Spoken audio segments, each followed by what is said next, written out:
আসসালামু আলাইকুম।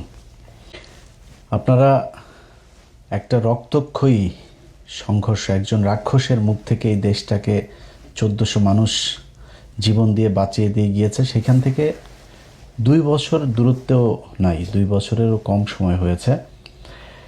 সেখানে দাঁড়িয়ে আপনারা যেটা করছেন, আপনারা এখন গুপ্ত সুপ্ত নিয়ে নিজেদের ভেতরে কামড়াকামড়ি করছেন, লুটপাট, তারপরে নিজেদের ভেতরে মারামারি যা আছে, বিএনপির ভেতরে বিএনপির জামাতের সাথে নানান ধরনের দ্বন্দ্ব এখন চলছে। অথচ কয়েকদিন আগে আপনারা একসাথে মার খেয়েছেন, একসাথে গুম হয়েছেন, একসাথে রিমান্ডে গিয়েছেন, একসাথে জেলখানায় থেকেছেন, একসাথে মশারি নিয়ে ধান খেতে ঘুমিয়েছেন।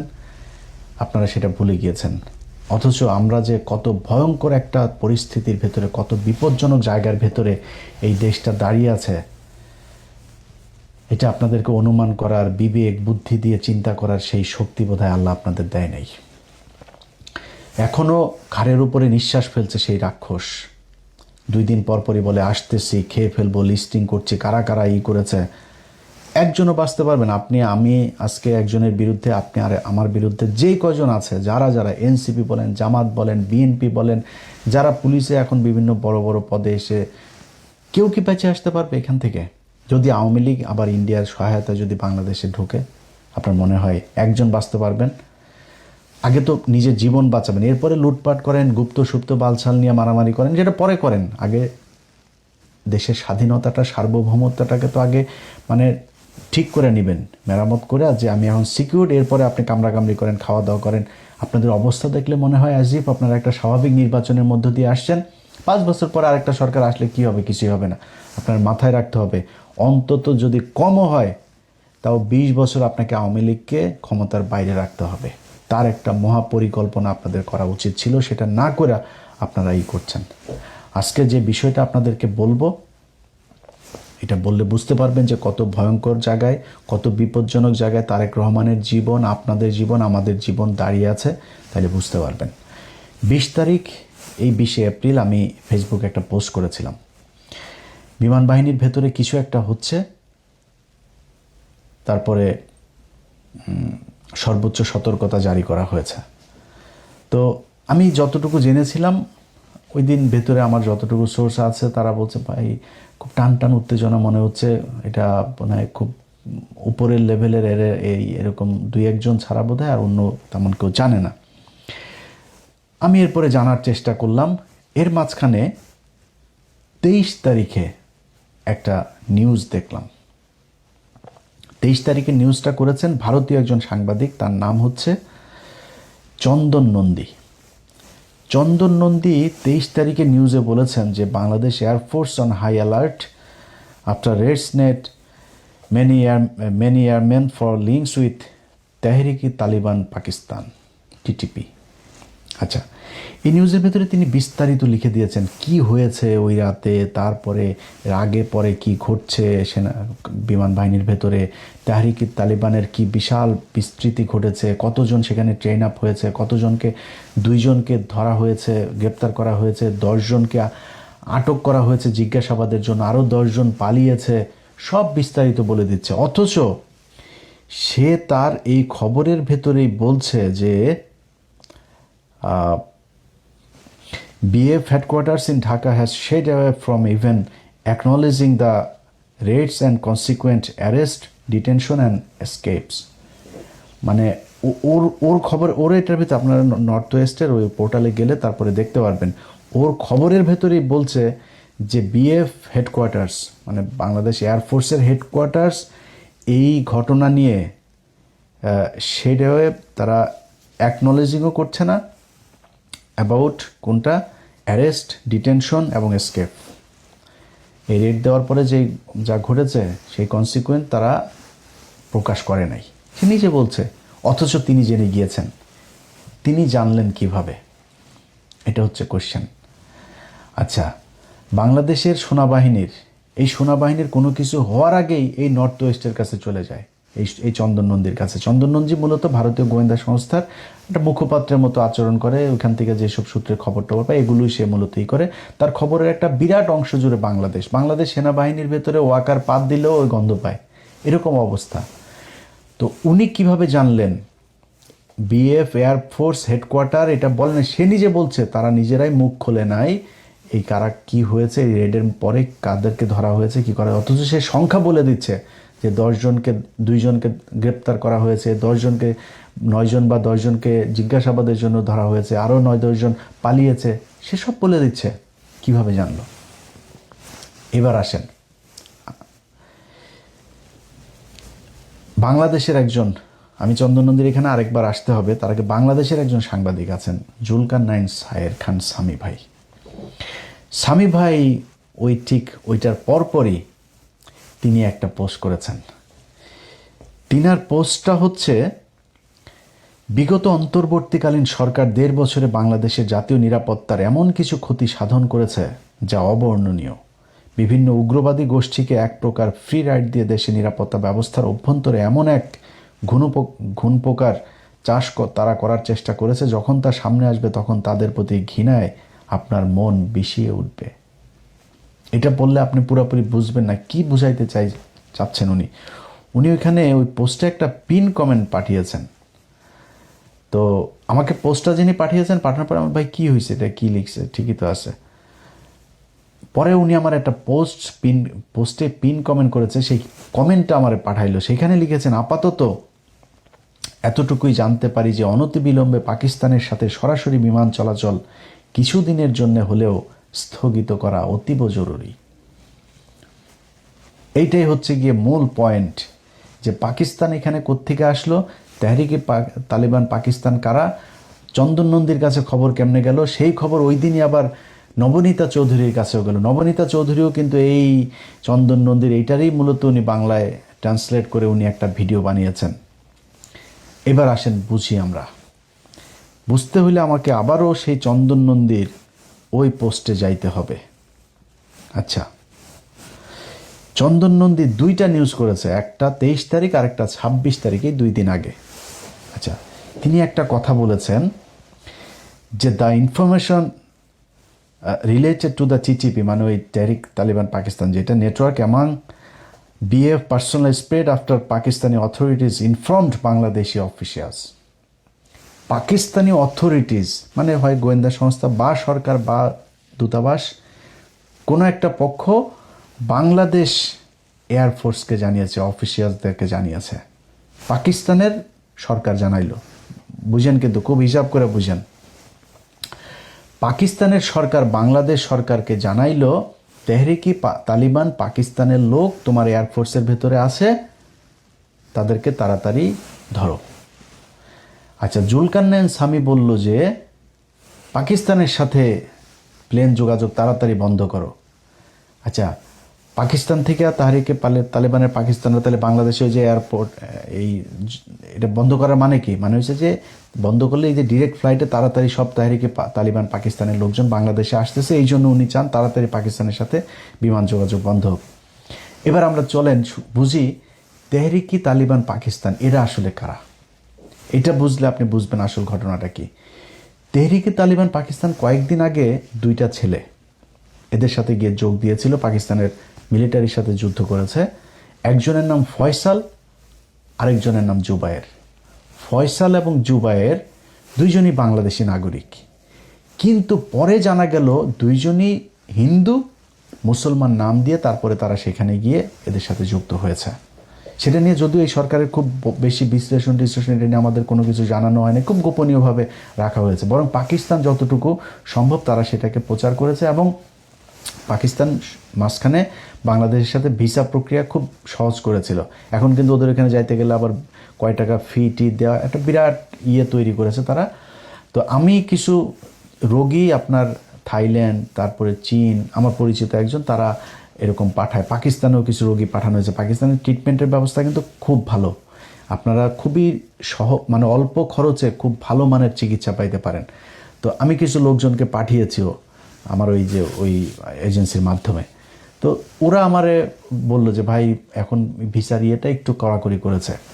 তো তারা আবার এমবেসির সাথে কথা বলে জানলো যে আমাদের দেশ থেকে জঙ্গি যাচ্ছে পাকিস্তানে, গিয়ে সেখানে পাকিস্তানের ভেতরে অভ্যন্তরীণ এই শৃঙ্খলা নষ্ট করছে। এই তেহরিকি তালিবান পাকিস্তান শ্রীলঙ্কার যে বাসে হামলা হয়েছে সেটার সাথে জড়িত, ক্রিকেট দলের উপরে হামলা হলো না, ওটার সাথে জড়িত। কয়েকদিন আগে পাকিস্তানের নিরাপত্তা বাহিনীর সাথে যে গ্যাঞ্জাম হইলো সেটার সাথে জড়িত। এটারে বুঝতে হইলে যে তেহরিকি তালিবান পাকিস্তান কেন পাকিস্তানের সাথে লাগে, এটা বুঝতে হইলে, এটা কারা, এটা বুঝতে হইলে আপনাকে কয়েকদিন আগে যে আফগানিস্তানের সাথে পাকিস্তানের যুদ্ধ হইল না, আপনারা অনেকেই অবাক হন না যে পাকিস্তান কেন আফগানিস্তানের সাথে, আফগানিস্তানের লোকজনরা এইভাবে ওই পারে বোমা বর্ষণ করে। কারণ হচ্ছে তেহরিকি তালিবান পাকিস্তান, এই টিটিপি হচ্ছে রয়ের তৈরি করা আফগানিস্তানের একটা বাহিনী। তালেবানদেরই একটা অংশ, তারা রয়ের সাথে মিলে মোটা অঙ্কের টাকা দিয়ে এদেরকে আপনার তৈরি করা হয়েছে পাকিস্তানের বিরুদ্ধে যুদ্ধ করার জন্য। এখন ওরা উর্দুতে কথা বলে, ওরা বেলুচ ভাষায় কথা বলে, ওরা দাড়ি টুপিওয়ালা, ওরা পাকিস্তানের মতো দেখতে। ওরা আমেরিকার সাথে আফগানিস্তানের যুদ্ধ শুরুর পর থেকে 20 বছর ধরে প্রায় 10 লক্ষ আফগানি পাকিস্তানিরা জায়গা দিয়েছে। তাদের এখন ওইখানে দোকানপাট আছে, তারা এখানে থাকে, খায়। পাকিস্তান তাদেরকে নাগরিকত্ব দিয়েছে, কিচ্ছু বলে না। ওদেরকে দিয়ে পাকিস্তানের বিরুদ্ধে যুদ্ধ করাইতে খুব সুবিধা হয়। এই জন্য এদেরকে ট্রেন আপ করেছে, করে তারপরে তাদের সাথে যুদ্ধ করায়। আপনারা এই পর্যায়ে এইটুকু বুঝেন যে তেহরিকি তালেবান পাকিস্তান টিটিপি হচ্ছে পাকিস্তানের রাষ্ট্রের বিরোধী একটা জঙ্গি সংগঠন। এই যে মাঝে মধ্যে বোমা টোমা ফুটায়, এরা ফুটায়, এরা ওদের বিরোধী। যেই কারণে পাকিস্তানের সরকার বাংলাদেশ সরকারকে বলেছে যে তোমরা তাড়াতাড়ি তৎপর হও, এই তেহরিকি তালিবান পাকিস্তান এটা রয়ের সংগঠন, এরা তোমাদের ভেতরে ঢুকেছে। এইবার কোশ্চেন হচ্ছে, তেহরিকি তালিবান পাকিস্তান বানাইলো পাকিস্তানের সাথে যুদ্ধ করার জন্য পাকিস্তানের ভেতরে, কিন্তু আমাদের দেশে কেন পাঠিয়েছে? এইটা হচ্ছে গিয়ে মূল বিষয়। এইটা বুঝতে পারবেন যে আপনি কত বিপদে আছেন, আপনার তারেক রহমান কত বিপজ্জনক জায়গায় দাঁড়িয়ে আছে, আমার পুরো দেশের সার্বভৌমত্ব কতটা বিপজ্জনক জায়গায় দাঁড়িয়ে আছে। বাংলাদেশের এই এয়ারফোর্সের ভেতরে তাদের এইটা ঢুকানোর পেছনে গেল 6 মাস ধরে তারা কাজ করছে। আপনারা এই ওর আর্টিকেলটা পড়লেই সব দেখতে পারবেন। সেখানে 6 মাসেরও বেশি সময় ধরে তারা কাজ করছে। আপনার জহুরুল ইসলাম যে এয়ারবেজ আছে চিটাগাংয়ে, সেখানে মসজিদের ইমামকে এই তেহরিকি তালিবান পাকিস্তানের একজন এজেন্টকে ঢোকানো হয়েছে। মসজিদের ইমাম সে। এখন বাংলাদেশকে কেন টার্গেট করা হলো সেটা বুঝতে কয়েকদিন আগে ভারতের আরেকজন সাংবাদিক আর একজন সেনাবাহিনীর কর্মকর্তা, রিটায়ার্ড একজন কর্মকর্তা, দুইজন একটা কথা বলেছিল যে তারেক রহমান ভারতের সাথে যে কথা দিয়ে বাংলাদেশে ঢুকেছিল লন্ডন থেকে, সেই কথা তারেক রহমান শুনছেন না। এটা কিন্তু সত্যি কথা। তারেক রহমান ভারতের সাথে তার একটা মিটিং হয়েছে, একটা না একাধিক মিটিং হয়েছে তার, এবং সেখানে সে এই কথাগুলো বলে এসেছে যে হ্যাঁ আমরা তোমার কথা শুনবো। এখন আপনি বলবেন তারেক রহমান কি এই তাহলে খারাপ কাজ করেছে, এটা মানবেন না? তারেক রহমান খারাপ কাজ করে নাই। এর কারণ হইল গিয়া, খালেদা জিয়া যখন 111 সরকারের সময় জেলে ছিল, শেখ হাসিনার আগে এই জেনারেল মাসুদ টাসুদ এরা আগে গিয়েছিল খালেদা জিয়ার কাছে যে ম্যাডাম আমরা আপনাকেই চাই ক্ষমতায় আনতে, আমাদের এই 111 সরকারের এই জিনিসগুলো আপনি ইমডিউনিটি দিবেন এবং আমাদের এই জিনিসগুলো মেনে নেবেন। খালেদা জিয়া তো একরকম মানুষ, এসব দানায় পানায় বুঝে না। বলছে যে তোমার কাজ ক্যান্টনমেন্টে, তুমি এখানে রাজনীতি করতে আসছো কেন? এটা তোমার কাজ, যাও বেরো। একদম স্ট্রেট কার্ড বের করে। এগুলো আপনার এই যে প্রণব মুখার্জির বইতেও লেখা আছে। খালেদা জিয়া মানে নেই। না মানাতে কি হয়েছে, 111 পুরো ক্রেডিট উপভোগ করেছে শেখ হাসিনা। সে ক্ষমতায় আসলো, ইন্ডিয়ার কথা শুনলো, শুনে তারপরে খালেদা জিয়া শুনে নাই। খালেদা জিয়া ওই দিন যেটা করতে পারতো, ওদের কথা শুনে ক্ষমতায় এসে তারপরে বিট্রে করতে পারতো। তারেক রহমান ঠিক ওইটাই করেছে আমার বিশ্বাস। তারেক রহমান তাদেরকে বলেছে হ্যাঁ ঠিক আছে আমরা এইভাবে। কি চেয়েছে ভারত চেয়েছে, মানে আমি কেন বলছি যে তারেক রহমান ঠিকটাই করেছে সেটারও প্রমাণ দিচ্ছি আপনারা। ওই সাংবাদিক এবং রিটায়ার্ড অফিসার দুইজনই একটা কথা বলেছিল, তারেক রহমান কয়েকটা জিনিস এই ভারতের কাছে কথা দিয়েছিল। এক, আওয়ামী লীগকে স্বাভাবিক রাজনীতিতে ফিরতে দিতে হবে। শেখ হাসিনাকে ফিরিয়ে নিতে হবে, তাকে আটক করা যাবে না। তারপরে সেভেন সিস্টারের যে বিচ্ছিন্নতাবাদীগুলো আছে এগুলো ভারতের সাথে মিলে একসাথে কাজ করতে হবে তাদেরকে নিশ্চিহ্ন করার জন্য, নির্মূল করার জন্য। এবার বলেন তারেক রহমান সেটা শুনেছে কিনা, শুনবে কিনা, মানে আমি কেমনে বলবো যে তারেক রহমান ভারতের কথা শুনে নাই, বিট্রে করে নাই? এই সাংবাদিক এবং এই রিটায়ার্ড অফিসারই বলেছে তারেক রহমান ভারতের কথা শুনছে না। এখন শুনছে না কেন, যে আসলেই এটার প্রমাণ কি? 111-এর মাসুদকে ধরা হয়েছে, মামুন খালেদকে ধরা হয়েছে, খালেদ মামুন, এই যে মামুন খালেদ আপনার ডিজিএফআই চিফ ছিল, যে ডিজিএফআই ডিরেক্টর আরেকটারে ধরা হয়েছে, 4-5 জনের ধরা হইলো না? আপনার কি মনে হয় ভারত কোনো দিন তারেক রহমানকে এটাতে সাপোর্ট দিচ্ছে বা তারেক রহমানের এটা মেনে নিচ্ছে? ভারত মেনে নিচ্ছে না, কিন্তু তারেক রহমান সেটা করেছে। আচ্ছা, আইপিএলের খেলা বাংলাদেশে নিষিদ্ধ করেছিল ইউনূস সরকার, তারেক রহমান সেটা বহাল রেখেছে। এটা আপনার মনে হয় ভারতের কোটি কোটি ডলার খরচ মানে অপচয় হয়েছে, এটার কারণে লস হয়েছে? তারপরে আওয়ামী লীগের কার্যক্রম নিষিদ্ধ তো ছিল, ওইভাবে থাকতো, আইনে পরিণত করার দরকার আছে, তারেক রহমান সেটা করেছে। অনেক কিছুই আপনারা দেখছেন উপরে উপরে, যে না মনে হচ্ছে ভারতের সাথে দিয়ে, ভারতের বাংলাদেশের পররাষ্ট্রমন্ত্রীকে যেতেই হবে, তার সাথে কি আমরা ডিপ্লোমেসি ডিসকানেক্ট করেছি নাকি? তো তার তো হইতেই হবে, তার এখানে যাইতেই পারে কিন্তু ভেতরে ভেতরে যেটা করার তারেক রহমান কিন্তু সেটাই করছে। এই কারণেই আমার যে সূত্র, সেই সূত্র আমাকে যেটা জানিয়েছে যে তারেক রহমানকে হত্যা করে তারপরে দেশের ভেতরে একটা অস্থিতিশীল পরিস্থিতি তৈরি করবে, কিন্তু তারপরে সরকার আবার ক্ষমতায় আসবে বিএনপি। তারেক রহমানের এই যেই শেষ কৃত্যের যে অনুষ্ঠান, দাফন কাফন যা যা হবে, এই দাফন কাফনের সময় বিশাল আকারে রাষ্ট্রীয় শোক টোক দেওয়া হবে। তারেক রহমান এই জাতির বিশাল এক কিছু ছিল, সব কিছু বলা হবে। বিএনপির নেতারা কান্নাকাটি করে পায়জামা ভিজায় ফেলবে, সব হবে। কিন্তু বিএনপির যে দ্বিতীয় সারির যেই নেতারা বিএনপির হাল ধরবে, ক্ষমতায় আসবে, সেই ব্যক্তিরা হচ্ছে গিয়ে তারেক রহমান যা করছিলেন তার ঠিক উল্টাটা করবে। যেটা বলবে সেটাই করবেন, এই পরিকল্পনা নিয়ে তারপরে তারা আগাচ্ছিলেন সেনাবাহিনীর ভেতরে একটা কু করার জন্য। এবার বুঝতে পারছেন আপনারা পুরো ঘটনার সব যদি নাকি একসাথে মিলানোর পরে দেখতে পারবেন যে তেহরিকি তালিবান পাকিস্তানের টিটিপির সাথে ভারতের যেই যোগসাজেশ, সেইটা দিয়ে তারা পাকিস্তানের সাথে ওই দিকে ফাইট করছে, আর এই দিকেও ভারতের বিরুদ্ধে যারা কাজ করবে তাদেরকে এই করার জন্য এই তেহরিকি তালিবান পাকিস্তান নাম দিয়ে তারপরে করা হয়েছে। এখন এর পরপর পুলিশ হেডকোয়ার্টার একটা বিজ্ঞপ্তি দিয়েছে। সেই বিজ্ঞপ্তিটার ভেতরে আমি জানি না যে এটার কৌশল নাকি এটা বিষয়টা এরকমই। পুলিশ হেডকোয়ার্টার বলেছে, নিষিদ্ধ ঘোষিত উগ্রবাদী সংগঠনের সমর্থক কর্তৃক গুরুত্বপূর্ণ স্থাপনায় হামলার পরিকল্পনা সংক্রান্ত গোপন ও জরুরি গোপনীয়। এটা দিয়েছে 23 এপ্রিল। ওই যে তারিখ মনে আছে, যেই 23 এপ্রিল চন্দন নন্দী আপনার নিউজ করলো, সেই 23 তারিখে পুলিশ হেডকোয়ার্টার এটা দিল। ওই পরের দিনই আবার জুলকারনাইন স্বামী ভাইও এটা নিয়ে করলো। ওই দিনই আবার নবনীতা চৌধুরীও নিউজ করলো। সবগুলোর একসাথে মিলান, তাহলে বুঝতে পারবেন যে খেলাটা কোথায়। এখন পুলিশের বিষয়টা আমি এখনো স্পষ্ট না। পুলিশ যেটা বলেছে নিষিদ্ধ ঘোষিত উগ্রবাদী সংগঠন, তো এই নিষিদ্ধ ঘোষিত উগ্রবাদী সংগঠনটা কি ইসলামী কোনো নিষিদ্ধ ঘোষিত সংগঠন নাকি কোনটা, এটাই না। এখন যদি পুলিশকে সর্বোচ্চ সতর্ক অবস্থায় রাখার জন্য এটা একটা কৌশল হয়ে থাকে তাহলে ভালো। বাট আমি সরকারের সব পর্যায়কে একটা জিনিস বলবো, সিটিটিসির যিনি আছেন প্রধান, এই মাল কিন্তু রয়ের মাল। অতএব তার এখানে আবার তার আলোচনাও কয়দিন ধরে হচ্ছে, সে তার বক্তব্যের প্রেক্ষিতে বা তার তথ্যের প্রেক্ষিতে যদি এই জঙ্গি সংগঠন, উগ্রবাদী সংগঠনের হামলার নাশকতার এই আওয়ামী লীগের মতো যদি ছক সাজানোর কথা বলে থাকেন, তাহলে কিন্তু বিপদে বিএনপি আরেকবার পড়বেন।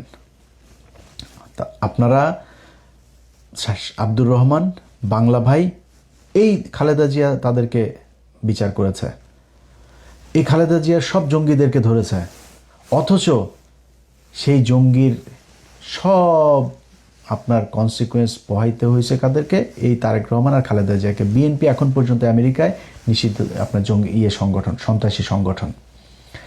তো আপনাদের যদি নাকি এখন এই মুহূর্তে যদি এই জঙ্গিদের নাম দিয়ে যদি আপনারা অভিযান পরিচালনাও করেন, না করে যদি সেইটারে নির্মূলও করেন, এটা যদি অ্যাকনলেজ করেন যে হ্যাঁ আমরা এটা মেনে নিলাম এই দেশে জঙ্গি আছে এবং আমরা জঙ্গি মারছি, এটাও কিন্তু আপনাদের বুমেরাং হবে। মানুষ জানবে, পৃথিবীর অন্য দেশগুলো, বিদেশিরা জানবে যে বাংলাদেশে এই যে এতদিন ভালো ছিল, এখন তারেক রহমান আসার পরে এই যে জঙ্গি আবার বেড়ে গিয়েছে। সো আপনাকে সরাসরি স্বীকার করতে হবে তারেক রহমান যে আপনার শত্রু কারা। এই টিটিপির নামে এই দেশে আপনাকে হত্যা করার জন্য, বাংলাদেশে অস্থিতিশীল পরিস্থিতি তৈরি করার জন্য এই করেছে, এটা পৃথিবীকে জানাইতে হবে।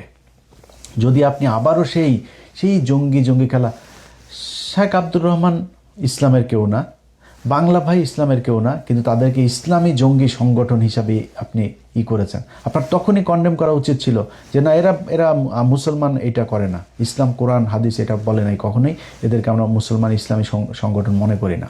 আজকে তেহরিকে তালেবান পাকিস্তানের আপনি ইসলামী সংগঠন মনে করবেন? যারা প্রতিদিন পাকিস্তানে এইখানে ওইখানে বোমাবাজি করে, পাকিস্তানের সাথে যারা মারামারি করে, যারা পাকিস্তান আফগানিস্তান দুইটা দেশের ভেতরে এরকম যুদ্ধ বাঁধিয়ে দিয়েছে, তাদেরকে আপনি মুসলমান মনে করবেন? এরা মুসলমান না। আমাদের দেশে যারা এই তাহরিকে তালেবান পাকিস্তানের নামে যারা করছে, এরাও মুসলমান হইতে পারে না। এটা আপনাকে সরাসরি বলতে হবে যে যুদ্ধ যদি করেন, সেই 10 ট্রাক অস্ত্র মামলার দিন যারা কিনা, যেই পুলিশের সার্জেন্ট হোক, টিআই হোক আর যেই হোক, এই অস্ত্র যারা ধরেছিল, সেই অস্ত্র তাদেরকে নাই করে দেওয়া উচিত ছিল।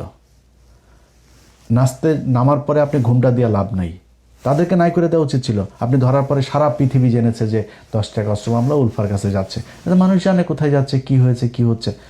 আজকে আপনি যদি নাকি আসলেই ভারতের সাথে খেলতে চান তারেক রহমান, আপনাকে প্রকাশ্যে ঘোষণা দিতে হবে এই দেশের প্রতিটা মানুষ আপনার জন্য জীবন দেওয়ার জন্য প্রস্তুত আছে। আমি ইলিয়াস হুসাইন বললাম, আমি নির্বাচনে আপনার বিরোধিতা করেছি, সামনের বার নির্বাচন হইলে সামনের বারও হয়তো আপনার বিরোধিতা করব। বাট যদি দেখি আপনি ভারতের কারণে কোনো সিকিউরিটি ইস্যুর মধ্যে আছেন, নিরাপত্তা ঝুঁকিতে আছেন, আপনার কোনো সহায়তা লাগবে, আপনার জন্য জীবন দিতে হবে, আমি বাংলাদেশের নাগরিক হিসাবে আমি সবার আগে আপনার জন্য জীবন দিতে প্রস্তুত আছি। আপনি বাংলাদেশের, আমরা একটা জেনারেশন তৈরি করেছি, যে জেনারেশনের 18 কোটি মানুষ, খালি আওয়ামী লীগের এগুলো বাদে আর হিন্দুদের ভেতরেও একটা বিশাল অংশ এই ভারতের বিরুদ্ধে যুদ্ধ করার জন্য প্রস্তুত আছে।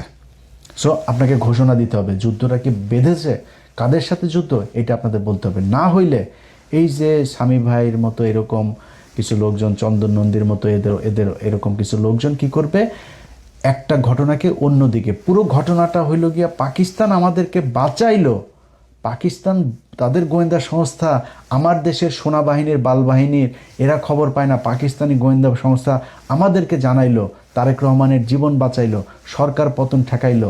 অথচ আমরা এখন বলছি কি বিমান চলাচল নিষিদ্ধ করতে হবে পাকিস্তানের সাথে। পাকিস্তানকে বাংলাদেশের সব ধরনের সিকিউরিটি, তারেক রহমানের সিকিউরিটি পর্যন্ত পাকিস্তান থেকে নেওয়া উচিত, চীন থেকে নেওয়া উচিত, আমেরিকা থেকে, টার্কি থেকে, যারে দরকার হয়। ভারতকে আপনার মোকাবেলা করার জন্য যেটা দরকার হয় আপনি সেটা করতে হবে। আমার কোনো সমস্যা নেই, আমেরিকার সাথেও কোনো সমস্যা নেই, চীনের সাথে নেই, পাকিস্তানের সাথে নেই, টার্কির সাথে, কারোর সাথে নেই। আমার সমস্যা ভারতের সাথে, এইটা আপনাকে বুঝতে হবে। যদি আপনি সরাসরি এইভাবে না বলেন, এই গোজামিল দিয়া এইভাবে পুলিশের কিছু জাউরাগুলো তো আছে এখনও, সেনাবাহিনীর এই যে ওয়াকার বাহিনী আছে, এই ওয়াকার বাহিনী দিয়া তারপরে মানুষের মাঝে বিভ্রান্তি তৈরি করবে। পৃথিবীর কাছে আপনি যেটাই জানেন আর না জানেন, কিন্তু এই যে লেখালেখি, এই যে চন্দন নন্দীর যে লেখা, তারপরে মিডিয়াতে যা আসবে, এই যে পুলিশের যে হেডকোয়ার্টার থেকে যেটা দেওয়া হলো, এটা কি প্রতিটা দূতাবাসে যায় নাই? প্রতিটা দূতাবাসে এটার খবর পায় নাই? কি জানলো, মেসেজটা কি গেল তাদের কাছে যে বাংলাদেশে আবারও জঙ্গি মাথা চারা দিচ্ছে? এই বাংলাদেশে গেল 2 বছরে কোনো দিন তো জঙ্গি হামলা হইল না। হাসিনা না থাকলে নাকি এই দেশে জঙ্গি দিয়ে ভরে যাবে, কই জঙ্গির কোনো কিছু তো আমরা দেখলাম না, এখনও তো জঙ্গি নাই। এত মানুষ মারলেন, সেই মানুষগুলোরে যে খামাখা ফাও মারলেন, মানুষগুলো তো নিষ্পাপ, নির্দোষ মানুষগুলোকে জঙ্গি বানায় তারপরে করা হইলো। অতএব বিএনপির কাছে অনুরোধ থাকবে, আল্লাহর ওয়াস্তে এই জঙ্গি খেলা বন্ধ করেন। ভারতের সাথে যে যুদ্ধ করছেন এটা সরাসরি প্রকাশ করেন, সরাসরি প্রকাশ করে তারেক রহমান আপনি দরকারে আপনার যেই সিকিউরিটি দরকার, খালি এয়ার ডিফেন্সটা আপনি ঠিক করেন, এই দেশের মানুষ আপনাকে নিরাপত্তা দিবে। যদি খালি এটা আপনি প্রকাশ করতে পারেন যে ভারতের সাথে আপনি খেলছেন, মানুষ আমি ইলিয়াস বললাম, আমি প্রথম বিমানের টিকিট কাটবো যেদিন বুঝবো যে বিএনপি ভারতের সাথে লেগেছে। আল্লাহর কসম করে বললাম, আমি প্রথম ব্যক্তি হব বিদেশ থেকে প্লেনের টিকিট কেটে বাংলাদেশে ঢুকবো ইনশাল্লাহ। যাই হোক, সবশেষ যারা এই যে গুপ্ত সুপ্ত টুপ্ত এইসব নিয়ে গ্যাঞ্জাম করছেন, আপনাদের কাছে অনুরোধ থাকবে ভাই, দেশের অবস্থা কিন্তু ভয়ঙ্কর। আপনি এগুলি যদি বাদও দেন, দেশও যদি চালাইতে চান, এই যে তেলের যেই সংকট দেখায় দিয়া গেল, এটার কারণে কি একটা দুইটা জিনিস হবে? আপনার ফসল নষ্ট হয়েছে, পাট নষ্ট হয়েছে, ধান নষ্ট হয়েছে, ঝড়ে সারা দেশে কালবৈশাখী ঝড় চলছে, এটাতে ব্যাপক ক্ষয়ক্ষতি হয়েছে। সামনে খাদ্য সংকট দেখা দিবে। তেল আপনারা কতদিন এই বেশি দামে কিনতে তার কোনো ঠিক নেই। সামনে আপনি কার কাছ থেকে কে আপনার তেল দিবে, কার কাছ থেকে নিতে পারবেন, কোন দিক থেকে কী করবেন, আপনার সেগুলির কোনটা কি ঠিক করা হয়েছে জানি না। ভয়ঙ্কর অবস্থা। আপনি বিরোধী দলের সাথে সুপ্ত গুপ্ত কারে নিয়ে একটা পোস্ট করছে, সেটা নিয়ে, আরে ভাই পোস্ট এগুলি আওয়ামী লীগের সারাদিন কাজ, এদের এগুলো নিয়ে এখন গ্যাঞ্জাম বাঁধানো। মনে করেন শিবিরের কেউ একজন করছে, কি হয়েছে রে ভাই? জাইমা রহমানরে নিয়ে মনে করেন বললো, আপনারা এখন জাইমা রহমানরে নিয়ে বলার পরে এত আপনার কষ্ট লেগে গেছে। এই জাইমা রহমানরে একজন মন্ত্রী, সিটিং একজন মন্ত্রী, এই যে মুরাদ কি বলেছিল, এই মন্ত্রী বলেছে জাইমা রহমানের ব্যাপার যা মনে চায় তাই খারাপ ভাষা কথা। ওই তখন মন্ত্রীর বাসায় গিয়ে তো হামলা করতে পারেন নাই? তখন তো আপনাদের এত দেশপ্রেমিক জাইমা প্রেমিক লোকগুলির আমরা রাস্তায় দেখলাম না। তারেক রহমানকে এত ভালোবাসেন, তারেক রহমানের মারে এইভাবে 2টা বছর জেলখানায় রেখে মেরে ফেললো, ট্রাক দিয়ে আটকায় রাখলো। এত ভালোবাসা, এত শক্তি কই ছিল সেদিন আপনাদের? একটু দেখাইতেন, তাহলে তো খালেদা জিয়ার জেলখানায় গিয়ে মরতে হয়। খালেদা জিয়া কি মারা গিয়েছে নাকি? তারা হত্যা করা হয়েছে। অতএব একটু ধৈর্য ধরেন। বিরোধী দল একটা কাজ করছে, ওকে, বিরোধী দল যতটুকু সহনশীলতা দেখাচ্ছে এটি রেসপেক্ট করেন। তারা তো আপনার সরকার পতন করতে যাইতে চায়নি। তারা সংসদে দাঁড়ায় তারপর বলছে যে এই জ্বালানির সংকট এটা এই সরকারের সংকট, এটা বৈশ্বিক সংকট। আর কি বলবে একটা সরকারকে, একটা বিরোধী দলের এর চেয়ে বেশি আর কি বলবে? ধৈর্য ধরেন, খুব সাবধানে প্রতিটা স্টেপ ফেলতে হবে। আল্লাহ হাফেজ।